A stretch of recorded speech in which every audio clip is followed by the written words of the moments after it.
everybody has to have their own belief system. They have to believe in themselves. And if they lose that beliefs in themselves, then I've just learned that nothing is important to give that up. Welcome to the Game of Her Own podcast, your go-to place for empowering behind-the-scenes stories of trailblazing women who work in the sports and event industry. I'm your host, Jahaan Blake, and I'm honored to bring you this free resource where you'll hear firsthand accounts of how these incredible women got their seat at the table. And I will personally share strategies to help develop your leadership skills in this industry. We've got a lot to explore together. I am so glad you're here. All right, Game of Her Own listeners, let's do this. All right, Game of Her Own listeners, before we jump in, I want to remind you that this episode is about toxic work environments. The goal of this entire series is not to expose people and organizations, but to educate and inspire and support you all on your journey.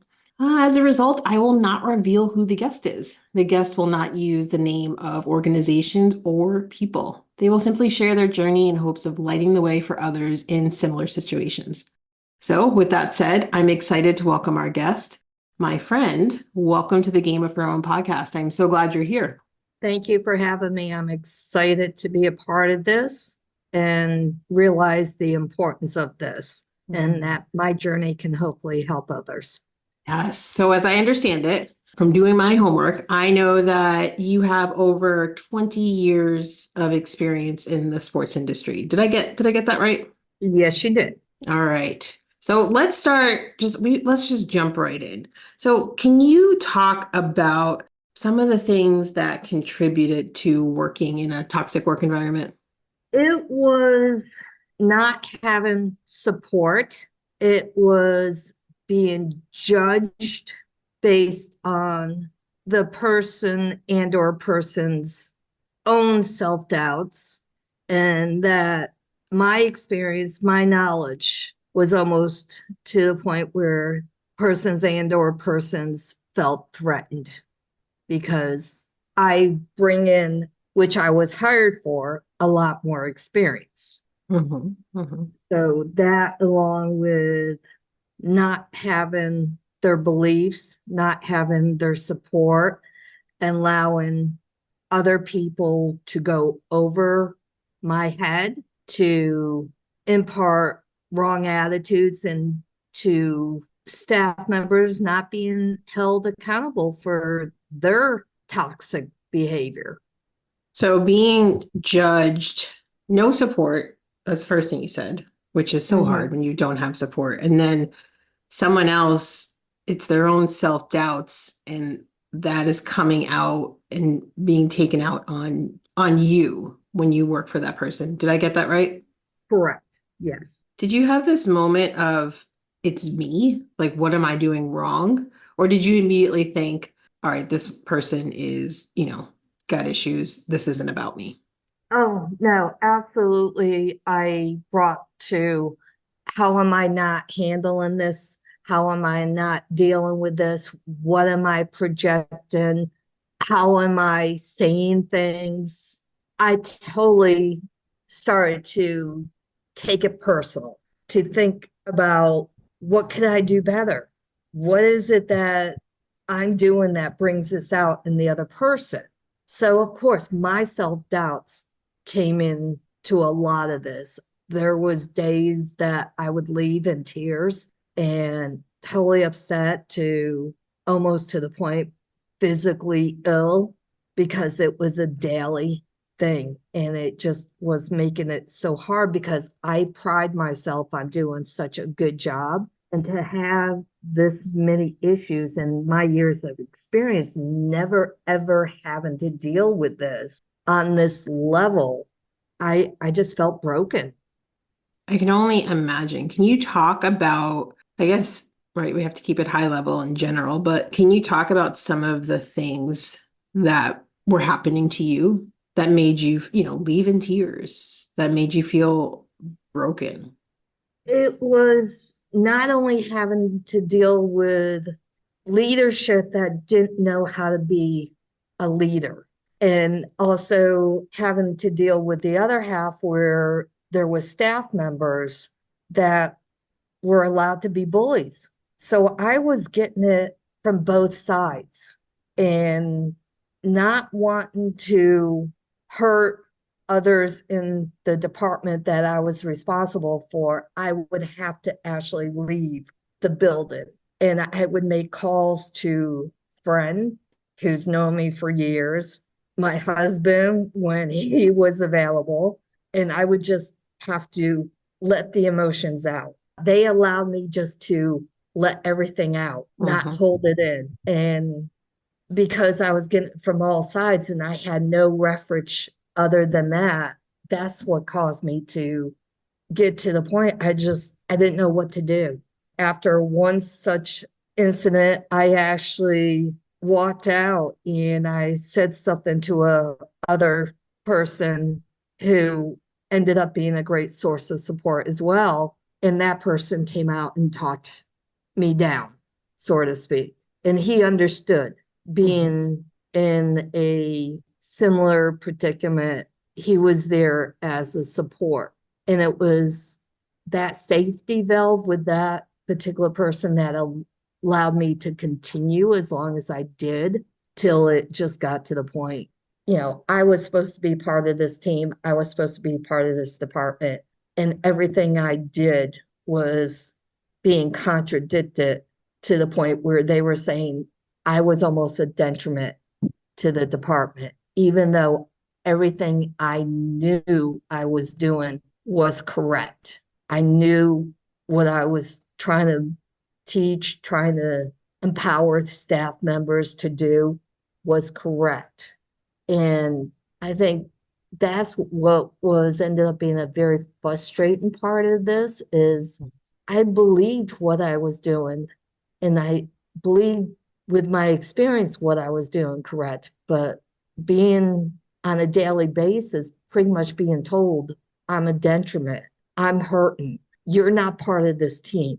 That's what was causing me so much angst, so much self-doubt. And that was the part that was very difficult to deal with, to the point I even went to a source that was provided. And one thing that hit my head after a couple of weeks of talking to this person, she was basically telling me I had to change in order to survive in this particular organization, when she herself even said this particular organization was not correct. And that finally hit home. Why am I changing to behaviors that are not correct? Why is this position that important that I had to change myself to be a part of an organization that is not correct, is not the way things should be? And I believe that's when it started getting me to think, is it really that important? So it was your values that made you just like say, no, like I'm not going against my values. And like the only way to survive is to change and to adopt to what they want. Okay. I mean, that seems like the only answer that makes sense. But you were like, I'm not doing that. It's time to go. Would you say that that was your breaking point? That was very much the breaking point, because to me, having to change everything that I've always been taught, everything that I've read, everything that I was raised by parents that always told me your work ethic, you work hard, that is important. You be fair to other people. You work as a team. I'm a sports person. I always believe in a sports, everybody's part of a team. We're here to help each other. We're here to make things better. And being in an organization that was more of, well, you do it my way, and if you don't want to do it my way, oh well, that's not an organization I wanted to be a part of, where I was starting to just continuously doubt myself. And I have a very dear friend who kept telling me, you're smart, you know what you're doing, you have it in you to be good, you are good. And she kept saying that to me. And to have someone else kind of kept saying that to me, just having someone believe in me like this person does, other people do, I came to know that this is not that important. I can go find something else. I can do something else and not have to be to the point where I'm sick. My stomach was upset. I was doubting everything that I've always been told, always been taught, had relationship with leaders in this industry and hear from them that what I was dealing with was not right. And it's not important enough where you begin to self-doubt yourself. You're such a good person, and yes, you are good. And again, it was funny, this friend kept saying, just go by with what they're doing, what they want you to do. Don't do more than that. If you want to continue to work, just do what they're saying. And I couldn't, even though I kind of knew that was right, but to me, it was just not that important. And it was creating such a self-doubt in my own abilities. I just couldn't do it anymore. I got to the point, and it was actually funny. I had a letter of resignation in my handbag for probably a couple months because that's how bad this was. And I just got to the point, I'm like, I can't do it. I cannot do it. I just went to leadership and I said to them, I said, I need to speak to you. And I walked in and I handed the resignation in, and they were shocked. Were they shocked that you were leaving, or were they shocked at the reason why you were leaving? Initially, I think it was more shocked that I actually came in and I'm done. So it was more about that you're done. Did they care why? They felt bad, but after they read the letter and the reasons, no, they didn't care. They were just like, okay, we'll pay you. We'll escort you out. You can leave today. I mean, listeners, you can't see me. My mouth just dropped open. I mean, we'll escort you out. Like how long had you been with that company? And part B of that question is, how long were you suffering at that company? It was almost 10 months, and within the first 2.5 months. Oof. Yeah, that's a long time to endure that. Hey, Game of Thrones listeners, Jahaan popping in here. Do you ever feel overlooked at work, or perhaps unsure how to advocate for yourself? You are not alone, and it's exactly why I've created a free training called Empower Your Career, Mastering the Art of Self-Advocacy for Promotion and Raises. In this training, I will teach you tactics like how to have meaningful interactions with your leadership team, how to increase your confidence, and there's so much more. You'll walk away with the tools to confidently seize control of your career growth. So what do you think? Are you ready to stop being overlooked and start being noticed? If you are, the link to sign up is in the show notes. Let's elevate your career together. All right, let's get back to the episode. When you finally had your, let's call it career awakening, if you will, you knew it was time. You were leaving. You were not going to conform to the wrong way of doing things. And that's one thing. And you weren't going to stand by and let them treat you the way that they were treating you. So not only was your job, you didn't agree with how they were doing it and telling you to do it, but they were also then treating you poorly. So it's one thing to get into a disagreement about the work that you are producing and the work that you're doing, but then it's another thing to be treated so poorly. Like that's not okay. Everyone's going to have a difference of opinion in how they should approach the work, and you're a manager, your boss may tell you, no, that's not going to work. But they were doing it in such a way that was just, it sounds horrible, for lack of a better word. They were just horrible to you. Is that a correct summary? Oh, absolutely. At times I felt like I was being bullied.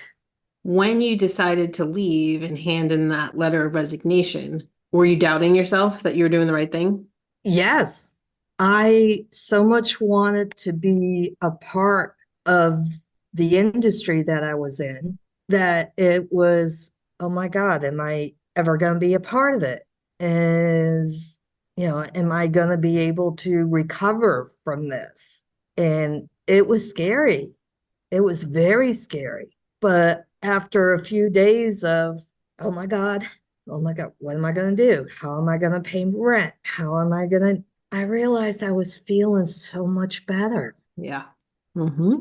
Yes, I still had, okay, am I going to be able to survive? Am I going to be able to pay rent? One thing I kept thinking about is that really enough to have to deal with being in such a horrible situation? And no, yes, I did have family, but I also know I had skills and I knew I could get to other areas that maybe at least I could get some money coming in where I could survive until I get to where I want it to be. But ultimately, it came down to I just couldn't do it anymore. I just couldn't physically, emotionally deal with it anymore. I had to for my sanity, so to speak. So you left and didn't have a job lined up yet. No, I did not. And I know everyone wants to know, were you able to find another job?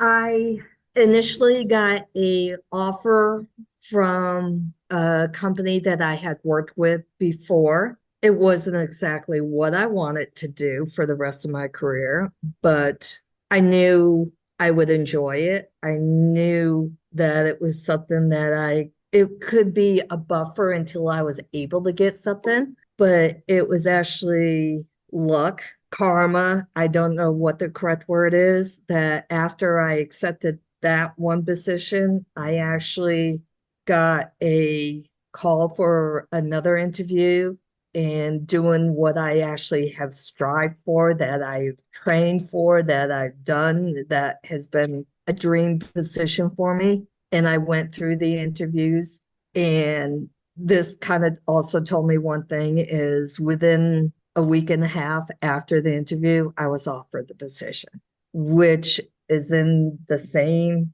area I was. So I was covered with my rent. I didn't have to find another apartment, but it was doing what I wanted to do ultimately. So you And left and you received not one but two job offers. One you accepted because you were like, I gotta pay rent, right? Like I gotta eat. And then it seemed like a healthy environment. And then you received a week later another offer for your area, really your area of expertise and where you wanted to be. Did you say goodbye to the first one and go to the second job? Second offer?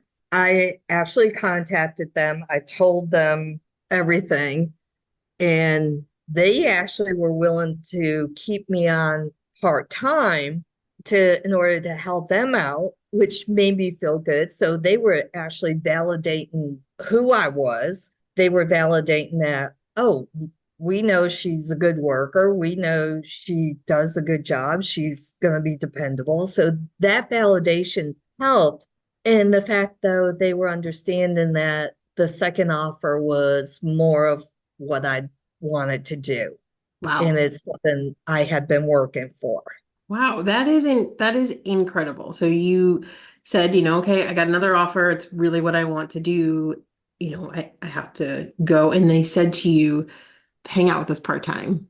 And can you do both? Because we value you and the work that you do. Yeah.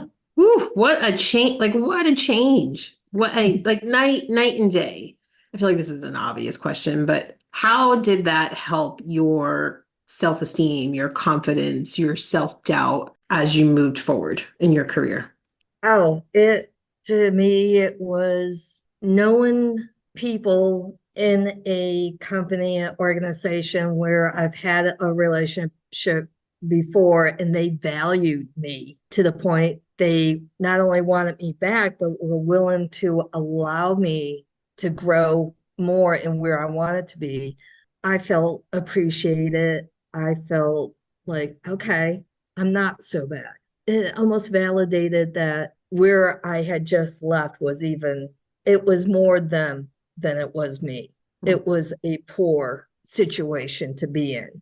So looking back, when you were interviewing for these two jobs that you received offers for, or interviewing, I'm sure you had multiple interviews. And I mean, hats off again. Like, it is so difficult. People message me all the time. I'm not even getting interviews. I have the experience and I can't even get them on the phone. It's just it's so competitive to try and find jobs. And so you left, which I'm sure was very scary. And then you had two offers. Like, I can't stop. Like, I have the chills. I'm so excited for you because that does not happen to people who are in great work environments and are just trying to move on to the next stage of their career. So when you were interviewing for jobs, how did you identify any red flags that came up? Like, how did you approach protecting yourself to make sure you didn't start working in a similar environment? One, listen very carefully to the questions they were asking me and how they were asking me, but also being prepared in coming up with questions to ask them and how they approach certain situations, giving them scenarios about things and how they would approach that. I also investigated who I was interviewing with. If I knew of that person, I used tools that are out there. I used LinkedIn, used contacts, anything I could get knowledge wise on certain organizations by people I knew, I talked to. But it's also, you start to learn the process of how they interview. Yes, we just started the process. We'll get back to you within this time period. They never got back to you. Other organizations, companies would go, yes, we get back to you by this. They did get back to you. Okay, so that showed me something. They were being proactive and keeping the lines of communication open. And so it was how they communicated, how they presented themselves, and just learning through other people in the industry about different people, different organizations, and just using my own experience. If I had to deal with them in the past in some of my positions, how I was always treated when I had to.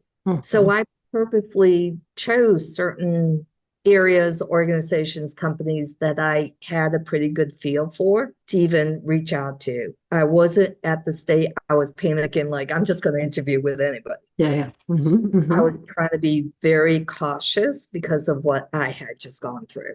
Looking back at that 10 months of, I want to say horror is the first word that comes to mind. I can't help it, so I'm going to go with it. Looking back at that first, the 10 months of horror and working for a company that did not align with your values, is there anything you would have done differently in that situation?